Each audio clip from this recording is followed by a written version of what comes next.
BJP కార్యాలయంలో రాష్ట్ర అధ్యక్షులు లక్ష్మణ్ మాట్లాడుతున్నారు. లైవ్ ద్వారా చూద్దాం. ఉప ఎన్నికలు వెళ్ళి మీ బలం ఏమిటో మీ పరిపాలన ఏమిటో ప్రజలే నిర్ణేతలు, ప్రజలు తెలుసుకుంటారు. ఆ రకంగా మరి ఈరోజు బీజేపీ ఎమ్మెల్యేలను నాయకులను కించపరిచే విధంగా వాళ్ళు గరీబుగాళ్ళు, అజ్ఞానులు, 30 సంవత్సరాలుగా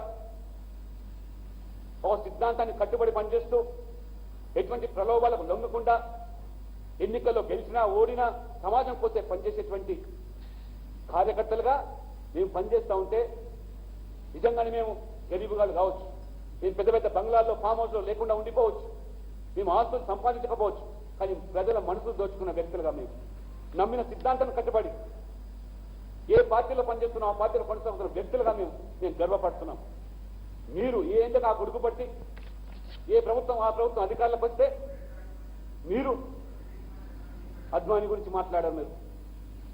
నేను అడుగుతున్నాను, ఇవాళ 2003లో అద్వానీ గారు వచ్చినటువంటి సందర్భంలో వారు ఆ రోజు హైదరాబాద్ తెలంగాణలో అంతర్భాగం చెప్తే మరి మీరు 2004లో జలంధర్లో వెళ్ళి మొట్టమొదటిగా మీరే వెళ్ళి ఆ వేదిక మీద ఏ రకంగా ఇండియా అధికారంలోకి వస్తుందని చెప్పి మీరు విలువని పేరెంట్ని వెళ్ళినట్టుగా ఆ వేదిక మీద వెళ్ళి అద్వానీ గారిని అభినందించి మీరు కాదనుకున్నాను. అంటే మీకు ఇష్టం వచ్చిన రీతిలో ఈ మాటల గాలితో తెలంగాణ ప్రజలు ఇంకా ఎక్కువ కాలము మోసం చేయలేరని చెప్పి వాళ్ళ ప్రజలు భావిస్తా ఉన్నారు. స్పష్టమవుతా ఉన్నాయి. ఇవాళ రైతులు అల్లాడిపోతా ఉన్నారు. తెలంగాణ రాష్ట్రం వచ్చిన తర్వాత ఎక్కడ లేని విధంగా ఈ రాష్ట్రంలో రైతుల ఆత్మహత్యలు ఇవాళ అందరినీ కలవరపరుస్తున్నాయి. 3000 పైగా ఇవాళ రైతులు చనిపోతా ఉంటే ఈ ప్రభుత్వం వ్యవహరిస్తున్న తీరు ఇవాళ అడ్డం పడుతూ ఉన్నది. ఇవాళ విద్యార్థులు పూర్తిగా అసంతృప్తితో ఉస్మానియా శతాబ్ది ఉత్సవాల సందర్భంగా కూడా ముఖ్యమంత్రి హోదాలో రాష్ట్రపతి సమక్షంలో మాట్లాడిన పరిస్థితి వస్తుందంటే దీనికి సంకేతం ఒకసారి మీరు అర్థం చేసుకోండి. వాళ్ళు మొత్తం రాష్ట్రంలో ఉన్నటువంటి విద్యార్థులందరూ కూడా ఇవాళ మరి ఆవేశంతో ఆక్రోశంతో మిమ్మల్ని మాట్లాడిన పరిస్థితి వల్ల ఉస్మానియా విశ్వవిద్యాలయం నిర్మాణం అయితే అది ఉస్మానియా విశ్వవిద్యాలయం మాత్రమే పరిమితం కాదు, మొత్తం రాష్ట్ర వ్యాప్తంగా కూడా ఈరోజు పరిస్థితి విద్యార్థులు ఈ ప్రభుత్వం పట్ల. నిరుద్యోగ యువకులు 1,00,000 పైగా 1,07,000 ప్రభుత్వ ఉద్యోగులు కొలువులు ఇస్తారని చెప్పిన మీరు ఇవాళ కొలువులు ఇవ్వలేక ఉస్మానియా విశ్వవిద్యాలయంలో మాట్లాడిన పరిస్థితులు వచ్చిందంటే ఇవాళ రైతులు, విద్యార్థులు, యువకులు, మహిళలు మొత్తం ఇవాళ మీ పీటలు కదిలిపోతా ఉన్నాయి. ఇవాళ అసంతృప్తి పెరిగిపోతా ఉన్నది.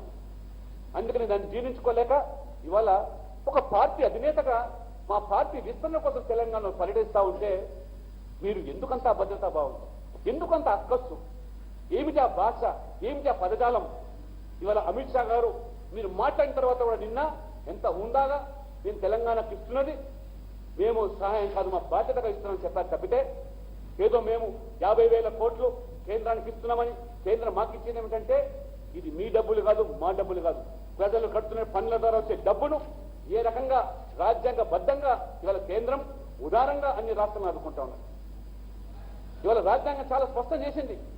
అంటే పన్నులు ఎక్కడ ఉన్నాయో అక్కడ మాత్రమే డబ్బులు ఇవ్వాలి, పన్నులు కట్టేవాళ్ళకి పేదవాళ్లకు, పన్నులు కట్టలేని పేద ప్రజలకు ఎటువంటి అభివృద్ధి చేయకూడదు, ఎటువంటి కార్యక్రమాలు ఇవ్వకూడదు, వాళ్ళకి నిధులు ఇవ్వకూడదు అనే రీతిలో మీరు మాట్లాడుతూ ఉంటే అత్యధిక శాతంలో ఇవాళ మహారాష్ట్ర ముంబైలో ఇవాళ పన్నులు ప్రజలు కడతాం. అంత మాత్రం కేంద్రం నుంచి వచ్చిన నిధులన్నీ కూడా ముంబైకి మహారాష్ట్రకి పరిమితం చేయాలా? వెనుకబడ్డ ప్రాంతాలు, వెనుకబడ్డ వర్గాలు, పేదరికంలో ఉండేటువంటి ఈ యొక్క సమాజాన్ని ఈరోజు వారికి అభివృద్ధి సంక్షేమం పాటుపడాల్సిన బాధ్యత అది కేంద్ర ప్రభుత్వందే. ఆ రకంగా ఇవాళ మీరు మేమిస్తే మాకిచ్చేదనే రీతిలో మాట్లాడడం అనేది ఇది బాధ్యతాయుతమైనటువంటి ముఖ్యమంత్రి హోదాలో ఉండే మాట్లాడే వ్యక్తి కాదు. అందుకనే ఈరోజు ఈ అప్రజాస్వామికంగా కొనసాగుతున్న పాలన, నియంత్రిత పోకడలతో ఉన్నటువంటి పాలన, ఈ కుటుంబ పాలన పట్ల విసిగిపోయిన ప్రజలు బీజేపీ వైపు చూస్తున్నారు. తెలంగాణలో అమిత్ షా గారి పర్యటన వలన ఈరోజు ప్రజల నాడి స్పష్టమవుతున్నది. ఇంతకుముందు చెప్పినట్టుగా ఒక్క అమిత్ షా పర్యటనతో బెంబెలిసిపోతున్న మీరు రేపు తెలంగాణకు యోగి రాబోతున్నారు, రేపు మోదీ రాబోతున్నారు. అంత భద్రత ఉండాల్సిన అవసరం. కలవరపడితే మరి ప్రజలు మీకు 5 సంవత్సరాల సమయం ఇచ్చారు. 5 సంవత్సరాల్లో మీ పాలనకు మళ్ళీ తీర్పిచ్చే వరకు సహనాన్ని మీరు ప్రదర్శించారు. మేము చేసే విమర్శలు తెలంగాణ ప్రజల సమాజం దృష్టి మేము చేసే తప్పిదాలను ఎత్తి చూపున్నాము తప్పితే ఇతరత్ర ఏదో అధికారానికి ఇప్పుడే అధిరోహించడం కాదు, 2019 లక్ష్యంగా మేము ఖచ్చితంగా మోదీ నేతృత్వంలో తెలంగాణ సమగ్ర అభివృద్ధికి జరగాలని కోరుకుంటున్నాం.